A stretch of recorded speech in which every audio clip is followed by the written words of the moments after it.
By late August 1944, the roads of France no longer looked like battlefields. They looked like queues.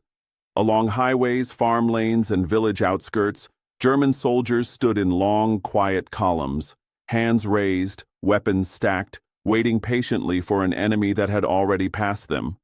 Patton's armored spearheads were moving so fast that surrender became habitual. Resistance did not collapse under fire, it evaporated under speed. The war, it seemed, was being outrun.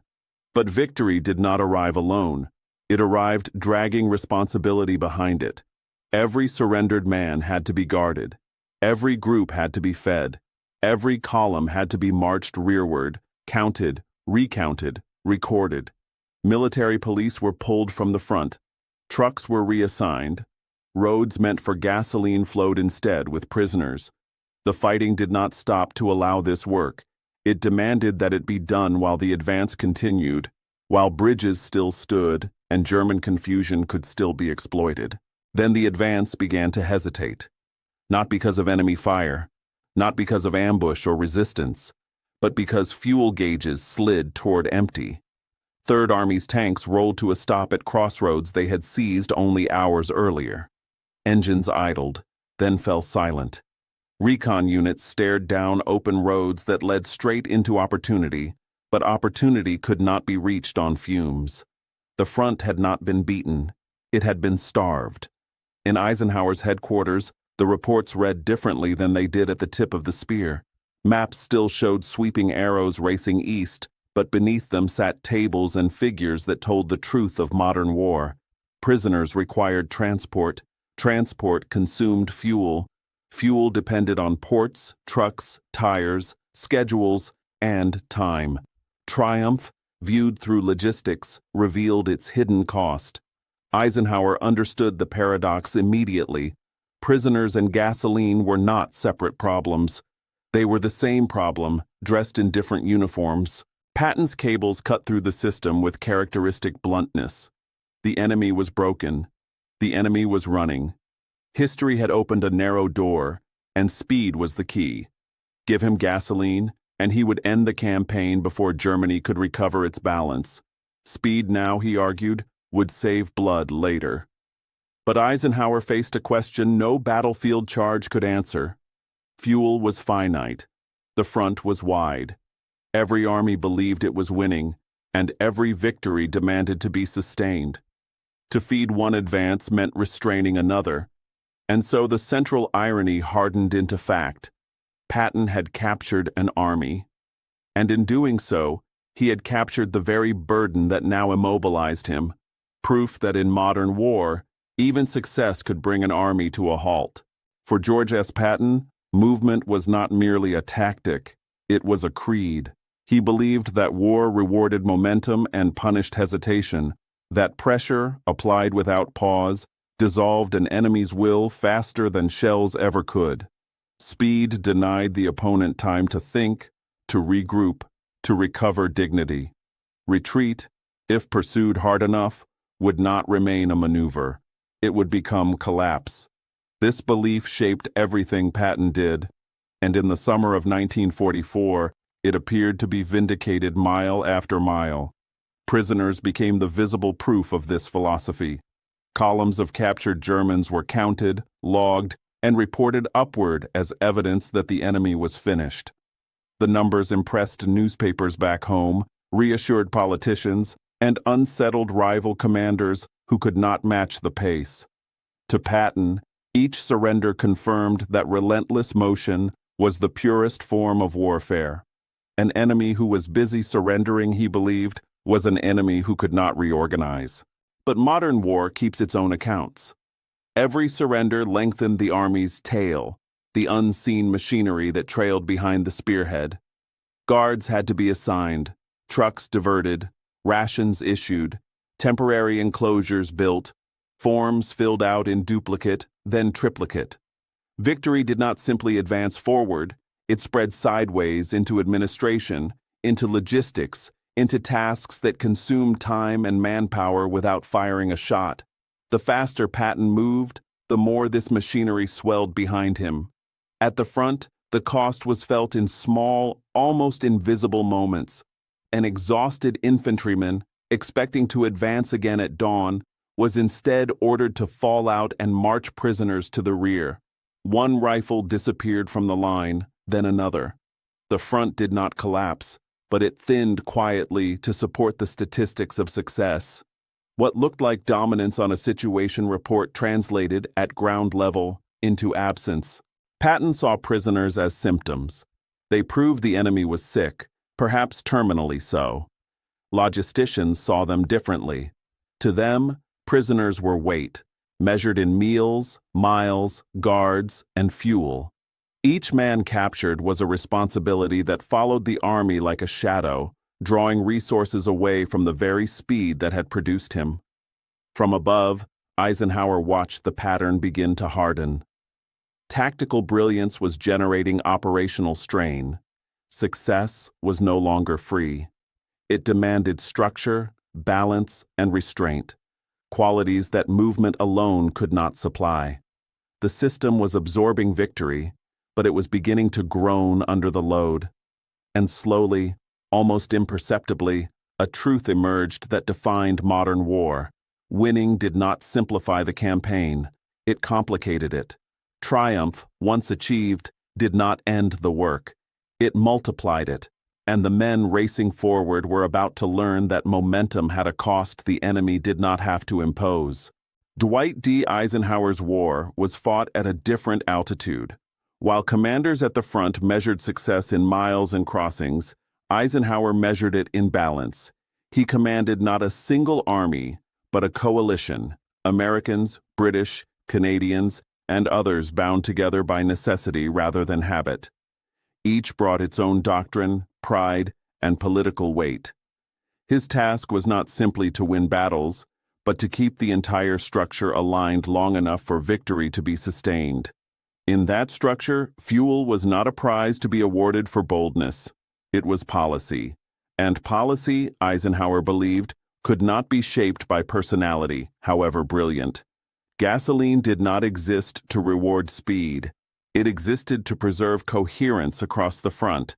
To overfeed one advance was to risk starving another, and in coalition war, imbalance was more dangerous than delay. Patton's demands arrived with unmistakable force. His messages were urgent, confident, and untroubled by doubt. The enemy was finished. The opportunity was fleeting.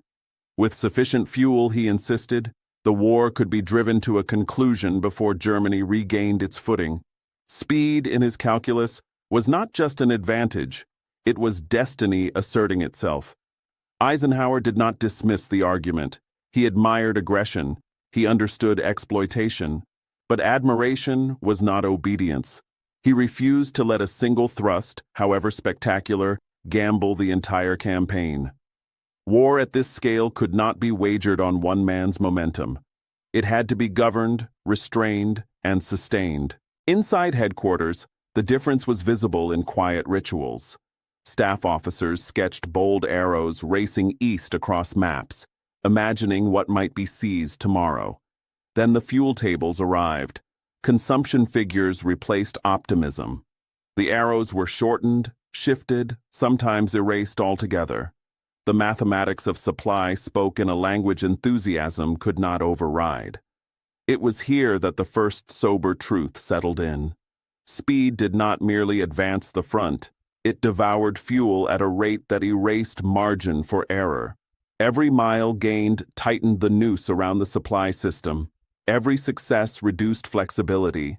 What felt like freedom of movement at the tip of the spear translated into vulnerability in the rear. And so belief took shape in two different forms. At the front, armies believed they were chasing a defeated enemy. In the depots and headquarters, the supply system knew something else entirely. It was not chasing the Germans. It was chasing distance. And distance, unlike an army, could not be forced to surrender. By late summer of 1944, the war in Western Europe carried the scent of inevitability. Paris had been liberated with a speed that stunned even its liberators. German lines, once rigid and layered, appeared to unravel in plain sight. Rumors of collapse moved faster than formal orders. Stories of whole units surrendering, of bridges taken intact, of a retreat so hurried it felt improvised. For many Allied officers, the future no longer felt uncertain. It felt close. Patton sensed it more keenly than most. To him, history was offering a narrow window, brief, fragile, and decisive. If his army could be fed now, he believed, it could outrun the enemy's ability to recover. Germany, reeling from shock, had not yet found a new spine. A pause would give it one. Speed, Patton argued, was not impatience. It was foresight. Reach Germany before the enemy could form another line, and the war might end before winter imposed its own brutal timetable. Inside Third Army headquarters, gasoline was no longer discussed as supply. It was discussed as opportunity. Fuel was treated like ammunition for the future, something to be expended aggressively now in order to spare lives later. Burn it today, the thinking went, so fewer men would have to bleed tomorrow. In this logic, consumption itself became a virtue. The faster the tanks drank, the closer the war moved toward resolution. Eisenhower understood the appeal. The argument was clean, almost elegant. Concentrate resources, strike hard, end the war sooner. But he also recognized the trap hidden within it. To feed one army beyond planning assumptions meant to deprive others. A front that advanced unevenly risked stretching itself thin, creating gaps not just in geography, but in mutual support. Momentum, once monopolized, could become isolation. In the rear, the arithmetic told a harsher story. A fuel officer studied daily consumption figures that no longer resembled the models drawn before Normandy. Each day exceeded the last. Each success demanded more than had been planned for victory. The realization arrived quietly, without drama. The army was consuming tomorrow's fuel today. Triumph was being financed by borrowing against the future. And the future, unlike optimism, could not be persuaded. As days passed, a subtle shift took hold in the psychology of success. What began as confidence hardened into expectation. Expectation edged toward entitlement. The argument was no longer simply that speed could end the war. It was that speed deserved to be sustained at any cost. The language of necessity blurred into the language of insistence. Strategy, dressed in certainty, began to sound personal. Eisenhower resisted not because he lacked belief, but because he possessed memory of stalled offensives, of armies outrunning their supply, of wars that punished those who mistook momentum for immunity.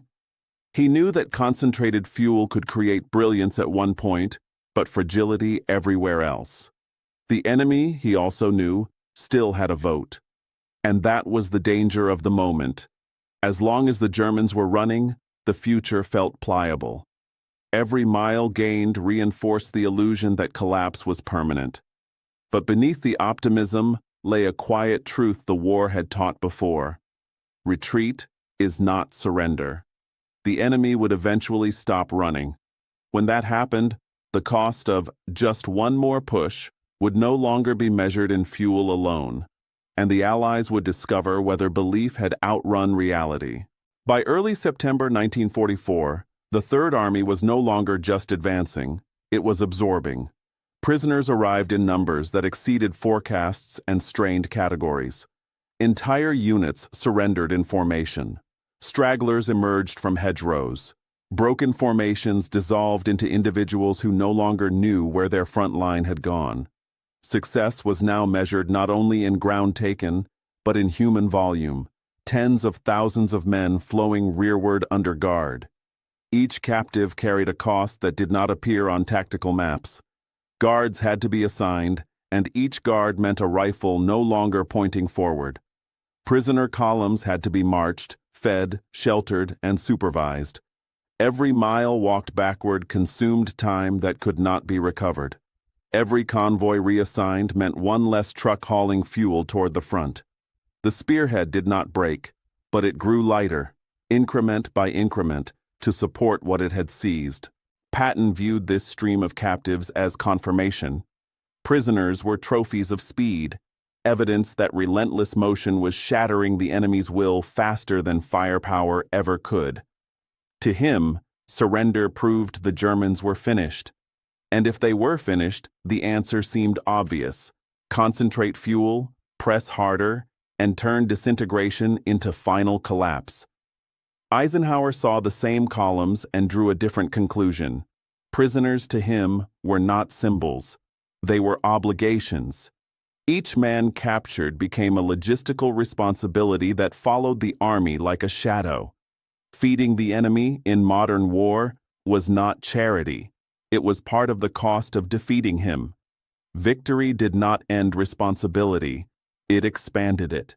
At the roadside, this abstraction became human. A German teenager in a borrowed uniform sat on his helmet, hands shaking, staring at nothing in particular. He had surrendered without firing a shot. Nearby, American officers argued over gasoline allocations, unaware that the boy represented a small but measurable drain on the very fuel they needed. He would eat. He would be guarded. He would be transported. His survival was now part of Allied arithmetic. This was the crucial shift few commanders welcomed. To capture an enemy was not merely to remove him from the fight. It was to assume responsibility for his continued existence. The war no longer ended at the moment of surrender. It continued in kitchens, trucks, camps, and ledgers. Killing an enemy required ammunition. Capturing him required everything else. Patton's messages did not soften. Prisoners, he insisted, proved the enemy was collapsing. Collapse demanded exploitation. Exploitation demanded fuel. To slow now, in his view, was to misunderstand the moment history had offered. Speed remained the solution to the very burdens speed had created. But the irony tightened with each passing day. The more Patton succeeded, the heavier the system became. Every captured man added weight to the machine that was supposed to move faster. Victory, accumulating without pause, began to tax the very momentum that had made it possible. And the question looming ahead was whether the system could bear much more of its own success. By early September, Eisenhower's headquarters had become a crossroads of competing certainties. From the South came Patton's insistence that exploitation was still possible, that German resistance was brittle and unformed. Elsewhere along the front, other commanders pressed their own claims, each arguing that momentum on their axis could be decisive if only resources were shifted their way. Layered over all of it was the politics of coalition war, where every decision echoed not just militarily, but diplomatically. Eisenhower listened to them all, knowing that agreement was a luxury strategy rarely allowed. Behind the arguments lay a simpler, harsher reality. The supply lines stretched back across France to the beaches of Normandy, growing longer and more fragile with every mile gained. Ports captured intact were few. Railways lay broken or sabotaged. In their absence, trucks became the war's bloodstream, thousands of them, burning fuel simply to deliver fuel. Every advance thickened the demand placed on a system that had never been designed to move this fast, this far. Eisenhower's staff confronted the unglamorous truth no amount of willpower could erase. Gasoline could not be commanded forward by urgency alone. It had to be unloaded, stored, allocated, transported, and protected. There was no reserve switch to throw, no hidden stockpile waiting to be revealed by confidence. The front received only what the system could sustain, and the system was already operating at the edge of exhaustion. In one small office, the dilemma became tangible. A liaison officer finished reading Patton's latest cable, direct, insistent, certain of opportunity. He folded the message, stepped outside, and watched a fuel convoy report its figures. The numbers were read aloud in gallons, each one smaller than hoped, each one final. The flow felt less like abundance than a pulse, weakening, measurable, impossible to fake. Eisenhower's reply to Patton became the hinge on which the campaign would turn. It was firm, restrained, almost parental in tone. He acknowledged success. He recognized aggression, but he made the boundary clear. No army, however brilliant, could be fed at the expense of the entire front. Strategy was not a competition of personalities, it was an obligation to keep every element moving enough to survive. Here, the deeper moral tension of coalition war revealed itself. The most gifted commander was often the hardest to supply, not because he wasted resources, but because brilliance consumed them faster. Speed magnified demand. Success accelerated strain. What made Patton dangerous to the enemy also made him demanding to the system that sustained him. As the belief phase of the campaign settled into form, a quiet warning emerged beneath the optimism. The enemy's weakness, however real, was temporary. Supply failures, once entrenched, could outlast enthusiasm and erode victory from within. The Germans would recover. The question was whether the Allied system would recover faster, and the answer would be written not in orders but in fuel tables. By late August 1944, the Allied advance had created a problem victory alone could not solve. The armies were moving faster than the system designed to feed them. To prevent momentum from collapsing entirely, the Allies improvised a solution born of urgency rather than elegance. It was called the Red Ball Express, and it transformed ordinary roads into lifelines. Highways, farm lanes, and village streets became arteries. Convoys became survival. The war, temporarily, would be held together by wheels. The system was simple in concept and punishing in execution. Thousands of trucks were pulled into near-continuous motion, moving day and night, marked by red discs to grant them priority. Drivers followed strict routes, strict schedules, and strict rules that often bent under the weight of exhaustion and necessity. Every mile driven consumed fuel. Every delivery required fuel to bring fuel forward. The lifeline sustained the army by slowly bleeding itself. Heroism filled the gaps where planning could not reach. Engines overheated. Tires shredded on broken roads. Bridges groaned under loads they were never meant to bear.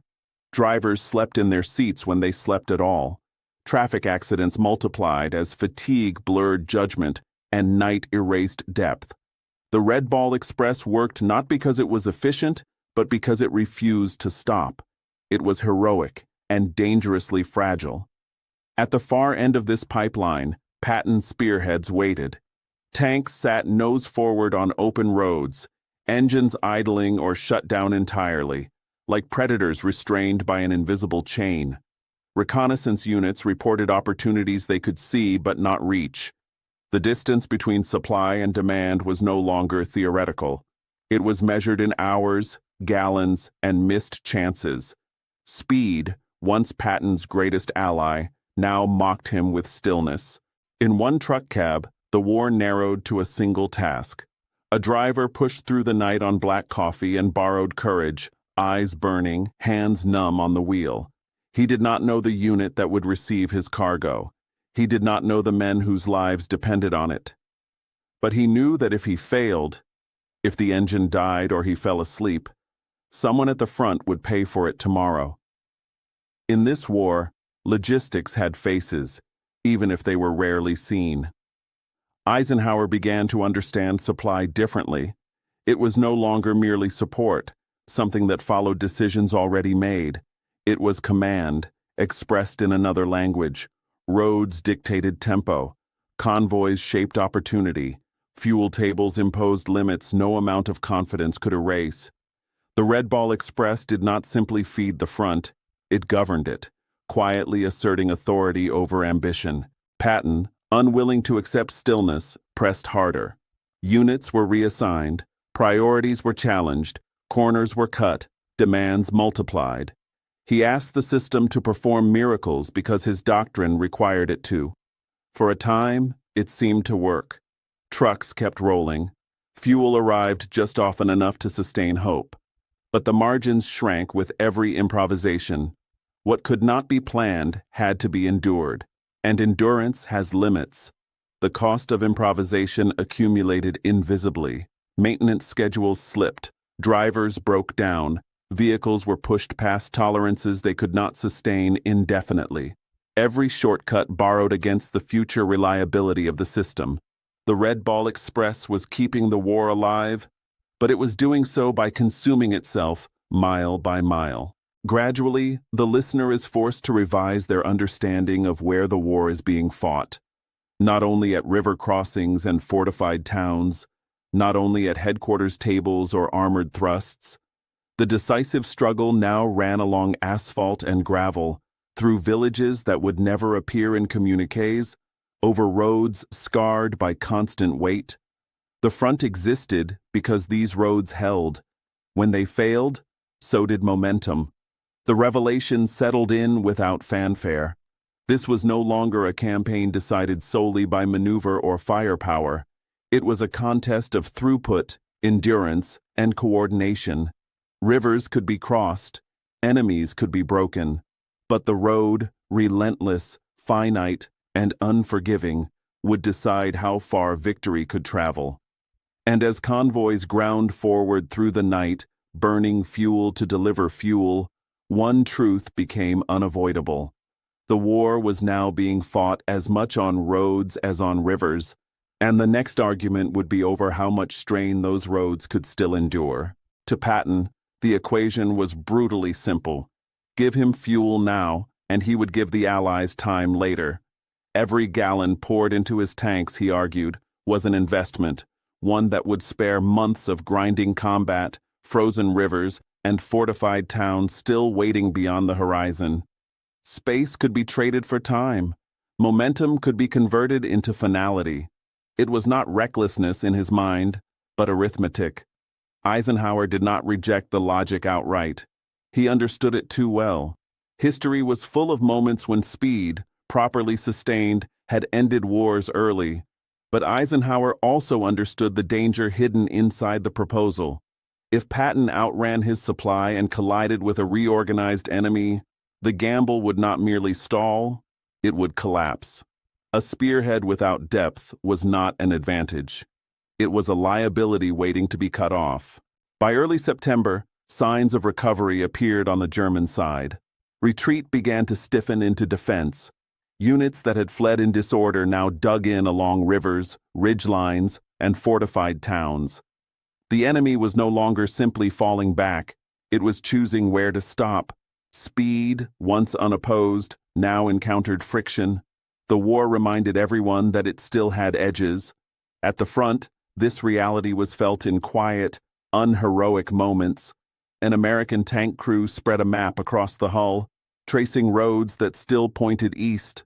One man glanced down at the fuel gauge, hovering just above empty.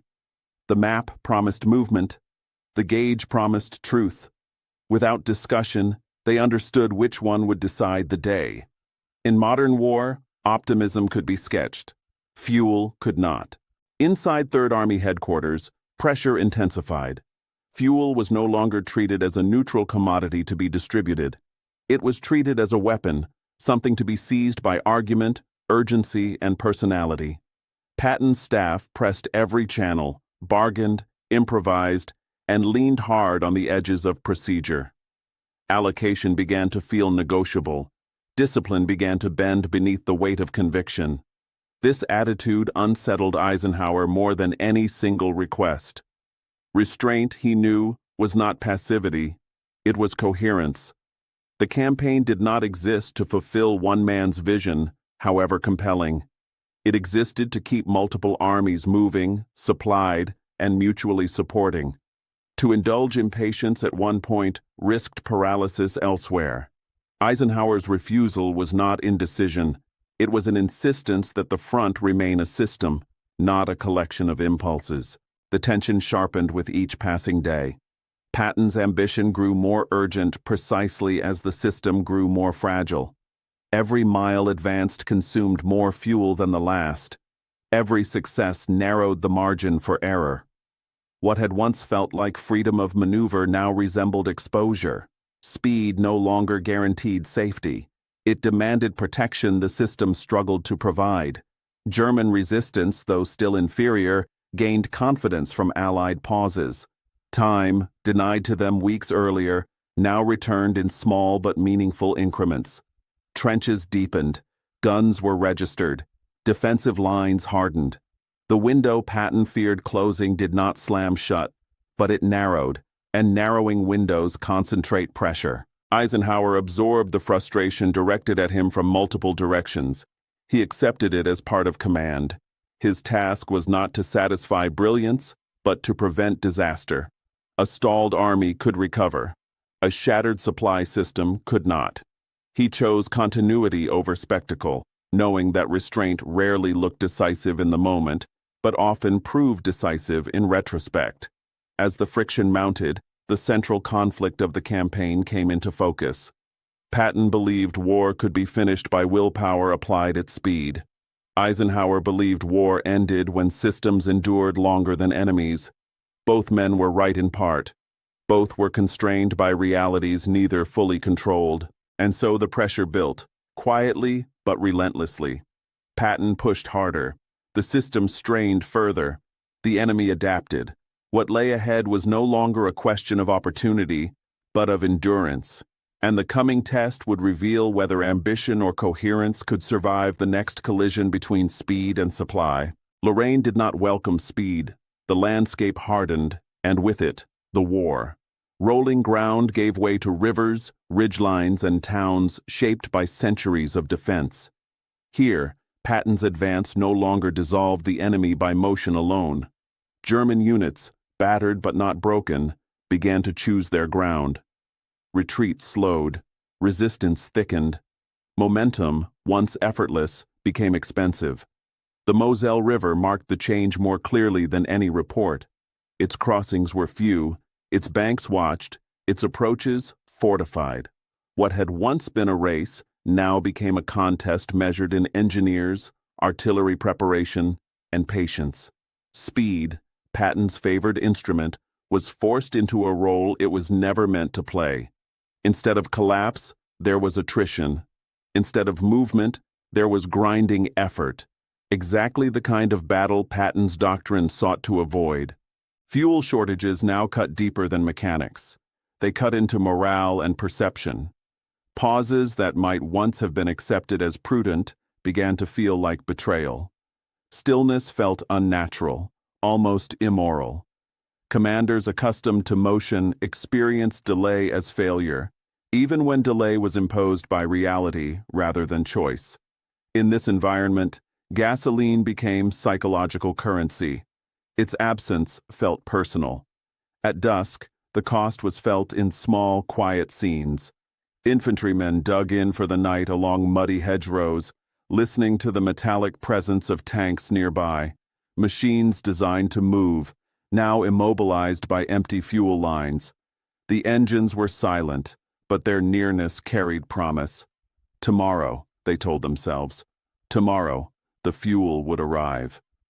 The silence, however, had a way of lingering. Even as the front slowed, prisoners continued to flow rearward. German units still surrendered when pressed hard enough, even in defense. But now those captives arrived without the compensating reward of ground gained. The prisoner burden persisted, adding weight to a system already strained by stalled movement.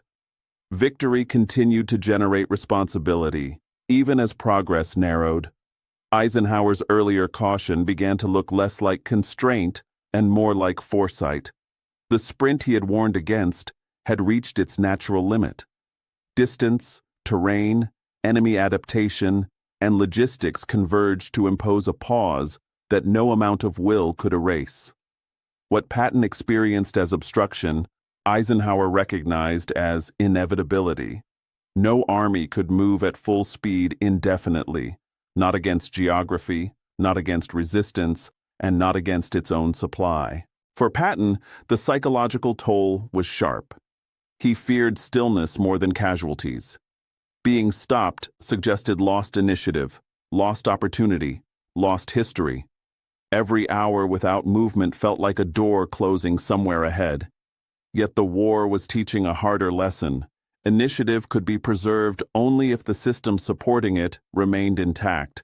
Without fuel, even courage stalled. The Germans, sensing the change, exploited it. defensive positions improved, fire plans became deliberate. What had once been chaotic withdrawal matured into organized resistance. Time, returned to them in fragments, was used efficiently. The enemy had not regained strength, but it had regained control. That, in war, was often enough. Lorraine exposed the boundary between doctrine and endurance. Speed had carried the Third Army farther than anyone had believed possible. But speed alone could not carry it through rivers without bridges, through fuel shortages without reserves, or through an enemy that had learned how to stop running. The advance did not fail, but it transformed, becoming slower, heavier, more deliberate. As the struggle phase of the campaign reached its edge, an uncomfortable truth settled in. Bold commanders fear being stopped more than being shot at. Bullets confirm motion. Stillness raises questions. Logistics, indifferent to emotion, imposes both without apology.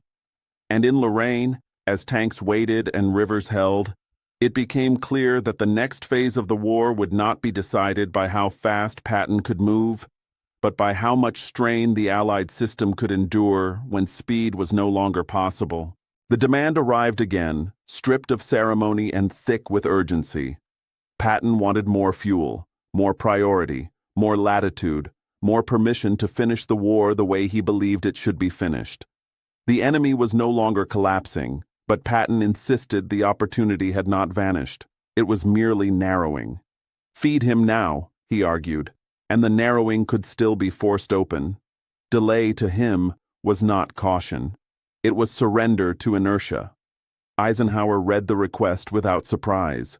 He had heard its logic before, framed with the same certainty, sharpened by the same impatience. Patton did not ask like a subordinate seeking approval. He asked like a man convinced that history was waiting on his fuel allotment. The war, in his telling, was still within reach of a decisive ending, if only the system would stop holding him back. Eisenhower's reply was firm and deliberately unadorned. Success, he made clear, did not suspend the mathematics of supply. Advances required support. Prisoners required support. Neither could be sustained by confidence alone. Every captured mile, every surrendered unit, increased demand on a system already stretched thin. Victory was not self-sustaining. It had to be fed, managed, and balanced, or it would consume itself. Embedded in the message was a reminder Patton rarely welcomed. Capturing thousands of enemy soldiers was not only a triumph, it was a responsibility. Those men would eat, they would be guarded, they would be transported and processed. Their survival now depended on Allied resources, the same resources Patton demanded for speed. Taking prisoners, Eisenhower implied, was not free. It drew from the same pool of fuel and manpower as continued advance. To Patton, the decision landed as restraint. It felt personal, even if it was not intended to be. He heard limitation where Eisenhower meant preservation. To be told to pause, explicitly or implicitly, was to be told that momentum did not matter as much as he believed it did. In his mind, the war rewarded those who pressed, not those who balanced. Eisenhower heard something different entirely. He heard the limits of an entire front asserting themselves. His responsibility extended beyond Patton's tanks and Patton's horizon. He commanded armies that Patton could not see, supply lines Patton did not have to calculate, political obligations Patton did not carry. The decision was not about denying brilliance, it was about preventing collapse. Here, the turning point of the campaign came into focus with unsettling clarity. Allied strategy was no longer constrained primarily by German strength. The enemy still fought, but it no longer dictated the tempo. The true limitation now lay within the Allied system itself, its ability to sustain the scale of success it had already achieved. The war had entered a phase where capacity mattered more than courage. Patton did not accept the implication quietly. Unwilling to concede to stillness, he began searching for fuel by initiative rather than allocation. Channels were pressed, arguments sharpened, bargains were proposed, improvisations multiplied. He pushed at the edges of procedure, convinced that urgency justified elasticity. In his mind, obedience that slowed victory bordered on negligence. Eisenhower watched this carefully. He did not doubt Patton's loyalty, but he understood the danger of a commander who believed the system existed to serve momentum rather than govern it. War, especially coalition war, could not survive on brilliance alone. It required discipline not only at the front, but in restraint that prevented one success from undermining all others. The message between the two men did not explode into confrontation. It did something more consequential. It exposed a fracture that could not be repaired by compromise. On one side stood a commander who believed speed could end war before its costs fully arrived. On the other stood a commander who knew that speed, ungoverned, could also break an army before victory was secured. Both men were products of the same war. Both were necessary, but their disagreement marked a shift that would define everything that followed. From this point forward, the campaign would no longer hinge on whether Patton could move faster than the enemy. It would hinge on whether the Allied system could endure the strain of its own success, and whether ambition or restraint would decide how the war was allowed to continue. Eisenhower's decisions did not land at a single headquarters. They rippled outward across the entire front. Every gallon directed to one axis was, by definition, withheld from another. Fuel was finite, and so allocation became consequence. An advance fed in the south meant delay elsewhere, and delay was never neutral. It carried its own price, measured not only in lost opportunity, but in exposure, fatigue, and casualties that never appeared dramatic on a map. The Allied advance began to take on an uneven rhythm. Movement came in bursts, sudden surges forward followed by enforced pauses, then renewed pressure once supplies caught up. It no longer resembled a clean sweep. It resembled a machine running on a failing pump, powerful but irregular, capable of motion only when the flow allowed it. To those at the front, this rhythm felt arbitrary. To those watching fuel tables, it felt inevitable. For Patton, frustration translated directly into operations. Armor sat idle while crossings were delayed. Bridges were reached but not exploited. Opportunities glimpsed through reconnaissance reports existed only in retrospect, preserved in after-action discussions and staff speculation. What might have been achieved with another day of fuel became a quiet torment. Impossible to prove, impossible to forget. Momentum, once his greatest weapon, now dissolved into a series of almosts. At higher headquarters, the war narrowed into abstraction. Staff officers gathered around tables cluttered with weather forecasts, road condition reports, maintenance summaries, and fuel tallies. They began to understand something unsettling. Chance was not random. It was conditional. Rain altered roads. Roads altered convoy speeds. Convoy speeds altered fuel arrival. Fuel arrival altered whether an attack launched at dawn or never launched at all. What looked like fortune at the front was often decided days earlier by trucks hundreds of miles away. The Germans learned quickly how to exploit these pauses. Each Allied hesitation was used to deepen trenches, reposition guns, repair communications, and stiffen morale. Defensive lines did not need to be perfect. They only needed to exist long enough to deny momentum. Time, once stolen from them by shock, was returned in fragments, and fragments were enough. Allied logistics, stretched thin, became an unwitting ally to German recovery.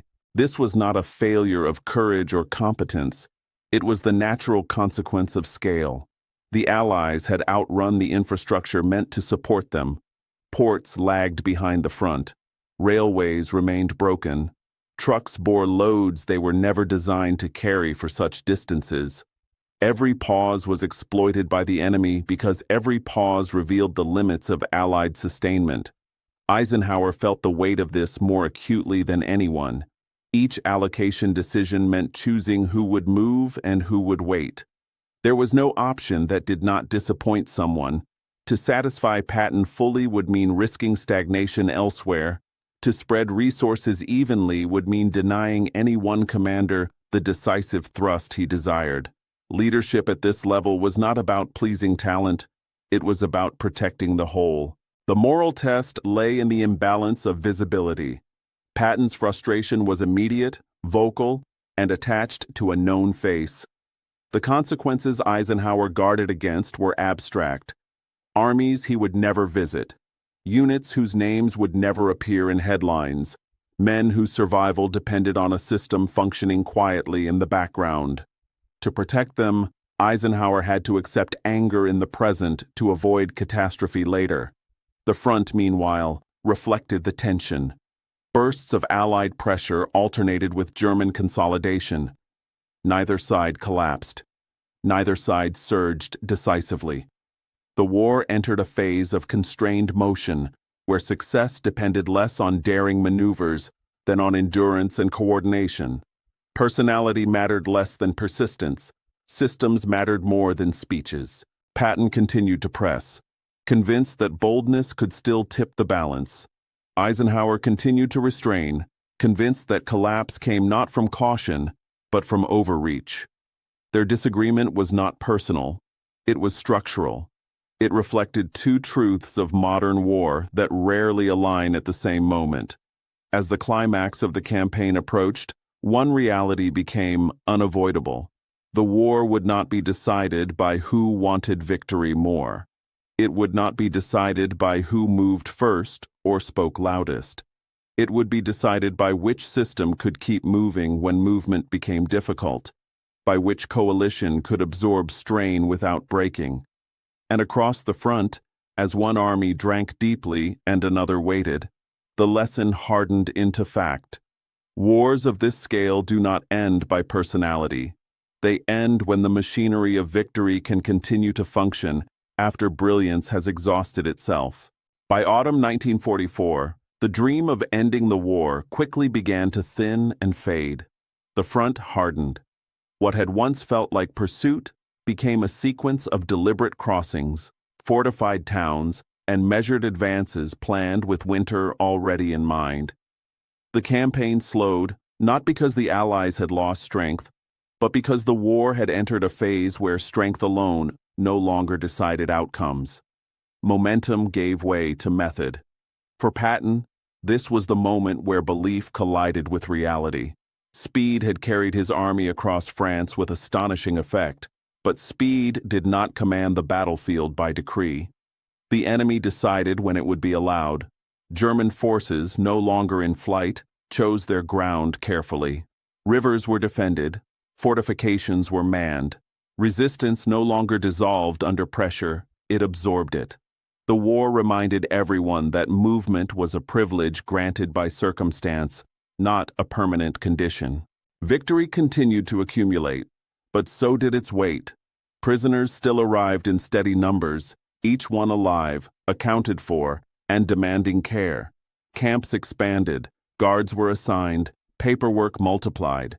The administration of success grew thicker by the day, a reminder that modern victory did not end with surrender. It began a different kind of labor. Triumph now came with ledgers. In a small office near the rear, the transformation of the war was distilled into a single moment. An American officer sat at a desk, signing prisoner forms while distant artillery echoed across the countryside. Each signature confirmed a captured enemy. Each confirmed responsibility. Outside, the guns continued their work. Inside, the war was being measured in ink. Blood and paperwork coexisted without contradiction. This too was combat. Eisenhower's approach reasserted itself not as theory, but as necessity. Broad front pressure, steady advance, and relentless sustainment became the only posture a coalition could maintain under prolonged strain. It was not elegant, it was not fast, but it was survivable. The system, bruised by overextension, began to regain coherence. Supply lines were stabilized, planning horizons lengthened. The war resumed a rhythm that could be endured. The turning point lesson emerged without flourish. A commander could win battles faster than the system could feed him. The system would always catch up. It did not argue. It did not admire brilliance. It enforced limits with quiet consistency.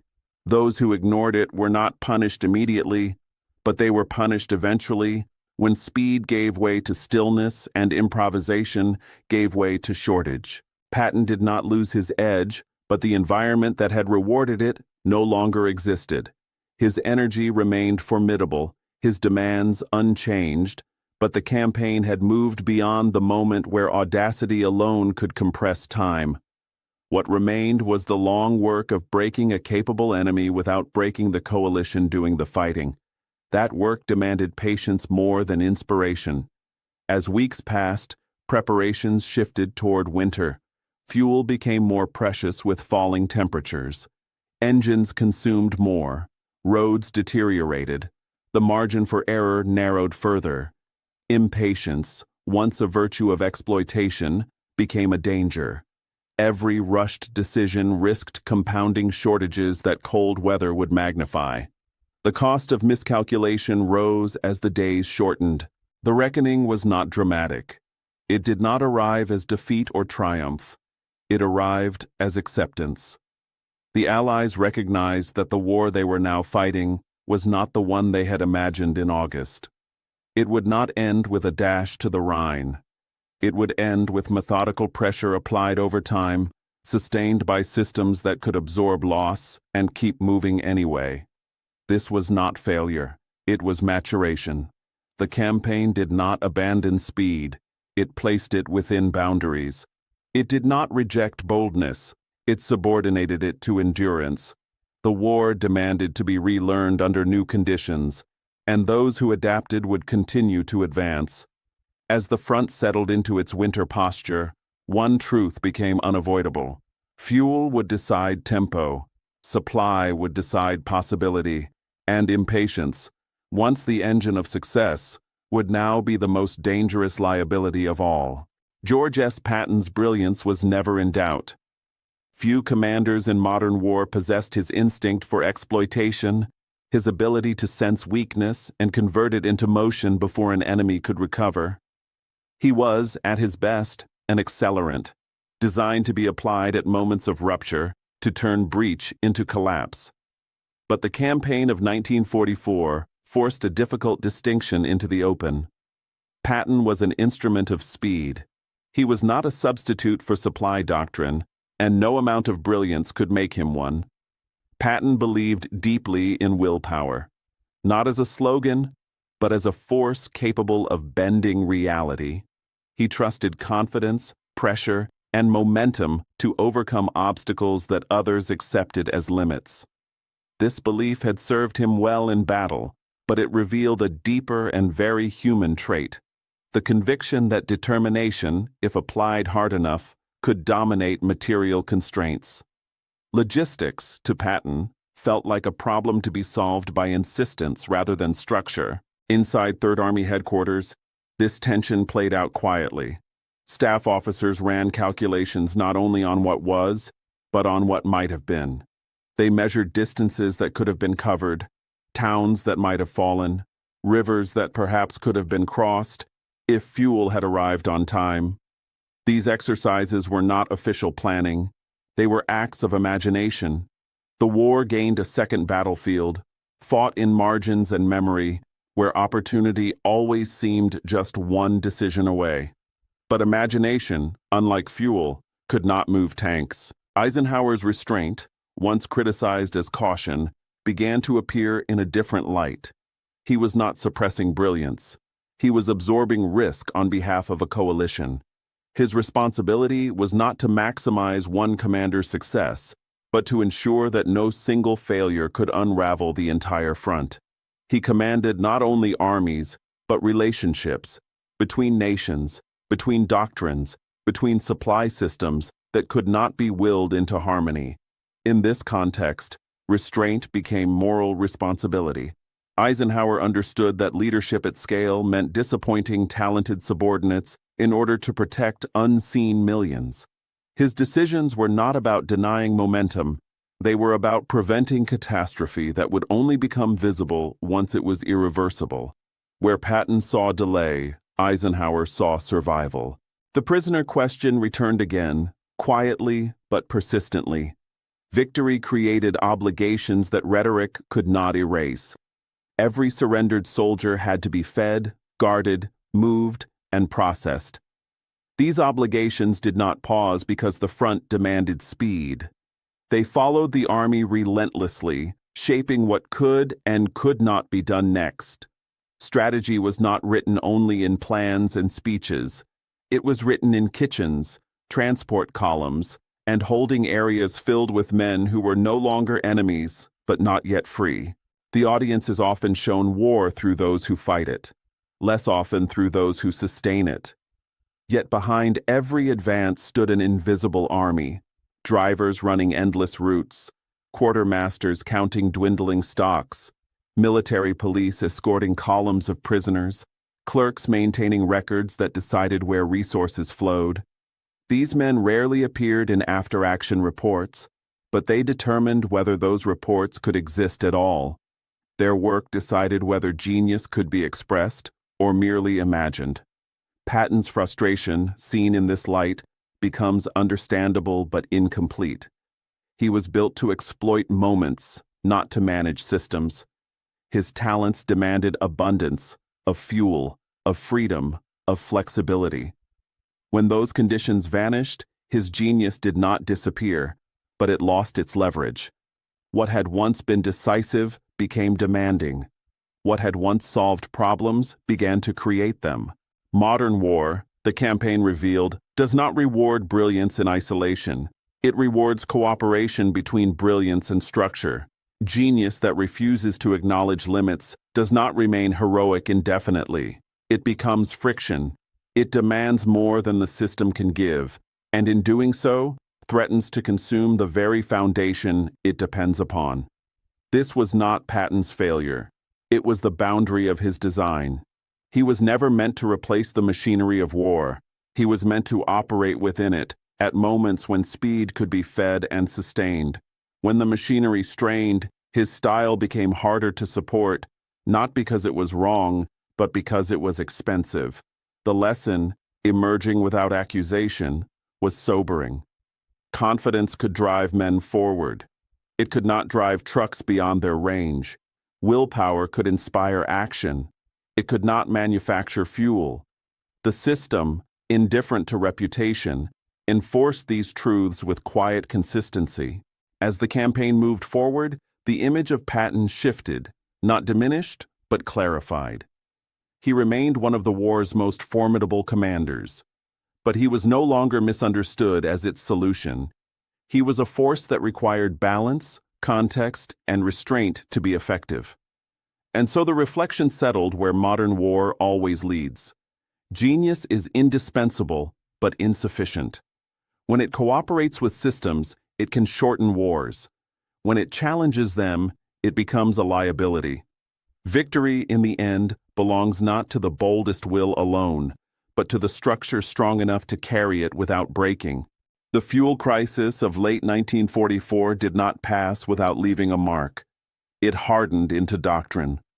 What had been learned under pressure, through stalled tanks, delayed crossings, and endless arguments over allocation, was carried forward into every subsequent plan. Throughput replaced optimism. Port capacity, rail repair, and distribution schedules were treated not as background concerns, but as decisive factors. Future operations would no longer assume that success could be supplied later. Supply would now be designed to arrive with success, or not at all. Commanders absorbed a lesson that earlier generations had rarely confronted so starkly. Momentum was not infinite. It had to be budgeted like ammunition, spent deliberately, conserved when necessary, and never worshipped as a force that could sustain itself. Speed was still valued, but it was no longer treated as a virtue in isolation. It became one tool among many, effective only when the system behind it could endure the strain it created. Years later, veterans would remember the campaign with a clarity that surprised even them. One recalled the strangest enemy he faced in 1944.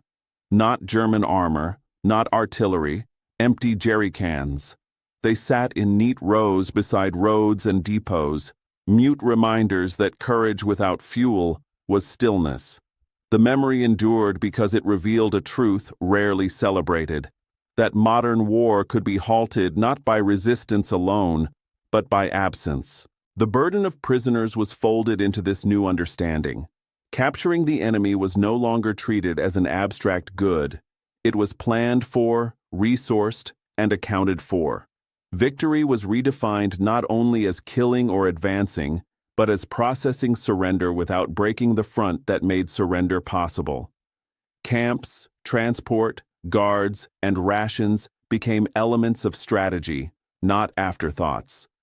The enemy's collapse was no longer allowed to collapse the victor's system in return. Eisenhower's leadership style emerged from the crisis with clarity. He did not command through spectacle or impulse. He governed through absorption. He accepted anger, frustration, and disappointment in the present to prevent catastrophe in the future.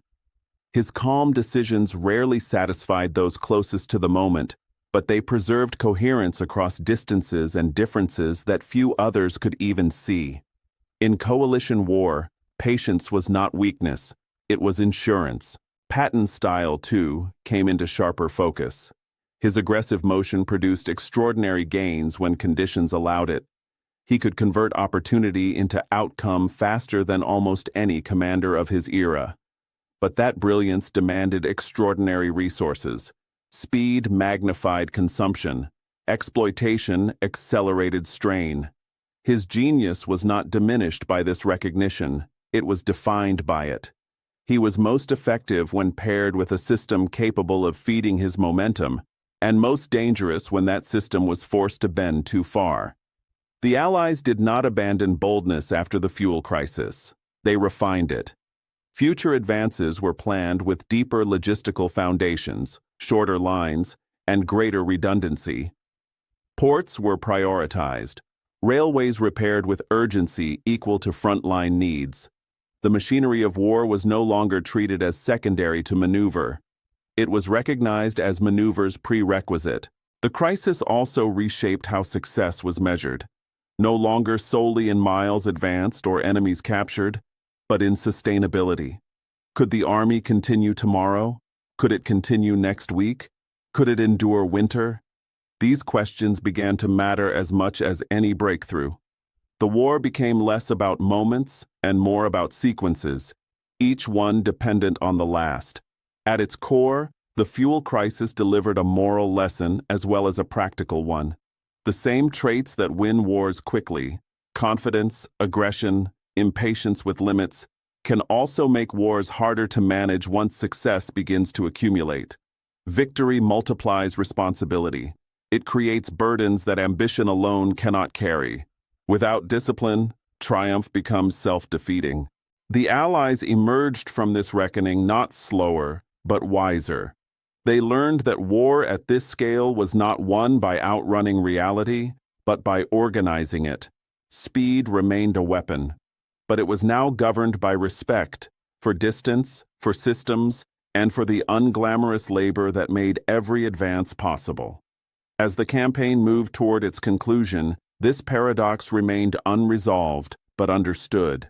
The very qualities that had shattered German lines in the summer of 1944 had nearly fractured the Allied system that followed. Managing that contradiction became one of the quiet achievements of the war, unseen, uncelebrated, but decisive. And it left behind a lesson that outlasted the campaign itself. Wars are not only won by those who move fastest, but by those who learn when movement must be sustained, restrained, and fed, long after the thrill of victory has passed. The story closes where it began, on the road. Prisoners line the shoulders again, dusty and quiet, guarded by men whose rifles are pointed more out of habit than threat. Nearby, tanks wait with engines silent, their crews listening to the ticking of cooling metal. Somewhere between these two columns, Commanders argue over fuel allocations with the intensity once reserved for battles. The war has come full circle, returning to the same problem in a sharper form. Movement has meaning only if it can be maintained. In memory, Eisenhower's answer to Patton is often reduced to friction, an instance of restraint imposed on brilliance. But over time, it comes to be understood differently, not as insult, not as jealousy, as a boundary. Eisenhower did not tell Patton to stop winning. He reminded him that victory has upkeep. Every mile taken must be supplied. Every man captured must be fed. War, once successful, becomes an exercise in responsibility as much as destruction. At the roadside, this truth reveals itself without argument. A young American soldier watches as German captives march east under guard, their boots scuffing the same dirt the Allies crossed days earlier.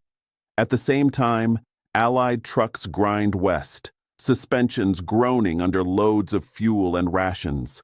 The soldier notices the symmetry. Both columns move because the same system allows them to move. One exists because the other does. Victory and burden travel together, powered by the same machinery. The fantasy of ending the war quickly does not vanish in failure. It collapses in maturity. The Allies do not abandon the desire to finish the war. They abandon the illusion that it can be finished without cost accumulating faster than enthusiasm. What replaces it is older, heavier, and more reliable. Method, relentless pressure, supplied advance. The war must now be won the old way, not by outrunning reality, but by organizing it. Patton's greatest victories remain unquestioned. His speed shattered German cohesion. His pressure denied recovery when it mattered most. But the final irony holds steady. Those victories created the very burdens that slowed him: prisoners, distance, fuel consumption, stretched lines. Success multiplied responsibility faster than the system could absorb it. Patton did not fail. He encountered the limit where individual brilliance meets collective endurance. Eisenhower's legacy rests in recognizing that limit and holding it. He accepted frustration to preserve continuity. He chose balance over spectacle, knowing that wars of this scale are not lost in moments of restraint, but in moments of overreach. His leadership was not dramatic, it was durable. It ensured that when speed failed, the army did not fail with it. The war, as it moved toward its conclusion, affirmed a truth older than the machines that fought it. Battles are won by courage and command. Wars are won by systems that survive their own victories. The Allied advance continued not because it was always fast, but because it could continue at all. It endured pauses, shortages, and disappointment without breaking apart. What remains with the listener is not a condemnation of speed, nor a celebration of caution. It is a warning against inevitability. Speed feels decisive. Momentum feels permanent. But war punishes those who confuse motion with destiny. Every advance must be fed. Every success must be managed. Every victory creates weight. The road remembers this lesson better than any memoir. It remembers tanks that waited and trucks that never stopped. It remembers prisoners who had to be guarded long after the shooting passed them by. It remembers arguments fought with ledgers instead of maps. On that road, the war was decided not by who moved fastest, but by who could keep moving longest. And so the story ends with the irony that began it. Patton took prisoners as proof the enemy was finished, then learned that every prisoner had to be fed by the same fuel he was demanding.